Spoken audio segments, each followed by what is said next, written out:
A reading from the book of Deuteronomy. Today is July 3rd. Our reading from Deuteronomy is chapter 31. Moses went and spoke these things to all Israel. He said to them, I am now 120 years old. I can no longer be active. Moreover, the Lord has said to me, you shall not go across yonder Jordan. The Lord, your God, himself will cross over before you, and he himself will wipe out those nations from your path, and you shall dispossess them. Joshua is the one who shall cross before you, as the Lord has spoken. The Lord will do to them as he did to Sihon and Og, kings of the Amorites, and to their countries when he wiped them out. The Lord will deliver them up to you, and you shall deal with them in full accordance with the instruction that I have enjoined upon you. Be strong and resolute. Be not in fear or in dread of them, for the Lord your God himself marches with you. He will not fail you or forsake you. Then Moses called Joshua and said to him in the sight of all Israel, Be strong and resolute, for it is you who shall go with this people into the land that the Lord swore to their fathers to give them, and it is you who shall apportion it to them. And the Lord himself will go before you. He will be with you. He will not fail you or forsake you. Fear not and be not dismayed.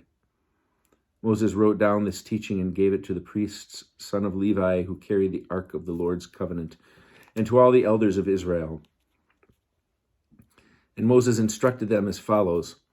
Every 7th year, the year set for remission, at the Feast of Booths, when all Israel comes to appear before the Lord your God in the place that he will choose, you shall read this teaching aloud in the presence of all Israel. Gather the people, men, women, and children, and the strangers in your communities, that they may hear and so learn to revere the Lord your God and to observe faithfully every word of this teaching. Their children, too, who have not had the experience, shall hear and learn to revere the Lord your God as long as they live in the land that you are about to cross the Jordan to possess. The Lord said to Moses, The time is drawing near for you to die. Call Joshua and present yourself in the tent of meeting, that I may instruct him. Moses and Joshua went and presented themselves in the tent of meeting. The Lord appeared in the tent in a pillar of cloud, the pillar of cloud having come to rest at the entrance of the tent. The Lord said to Moses, You are soon to lie with your fathers. This people will thereupon go astray after the alien gods in their midst, in the land they are about to enter. They will forsake me and break my covenant that I made with them. Then my anger will flare up against them, and I will abandon them and hide my countenance from them. They shall be ready prey, and many evils and troubles shall befall them. And they shall say on that day, Surely it is because our God is not in our midst that these evils have befallen us. Yet I will keep my countenance hidden on that day, because of all the evil they have done in turning to other gods.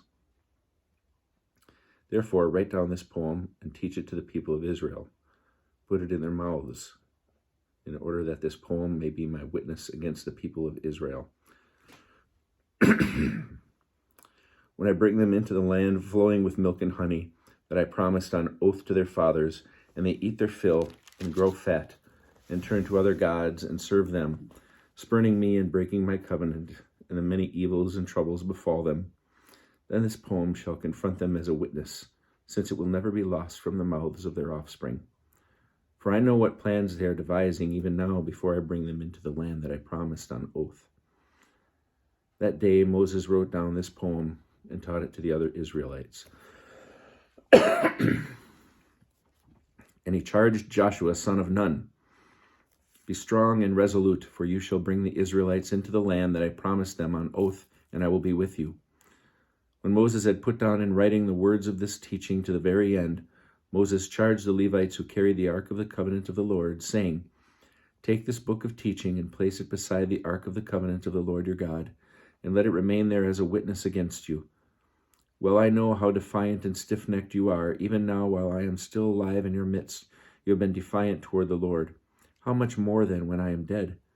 Gather to me all the elders of your tribes and your officials, that I may speak all these words to them, and that I may call heaven and earth to witness against them. For I know that when I am dead, you will act wickedly and turn away from the path that I enjoined upon you, and that in time to come misfortune will befall you for having done evil in the sight of the Lord, and vexed him by your deeds. Then Moses recited the words of this poem to the very end, in the hearing of the whole congregation of Israel.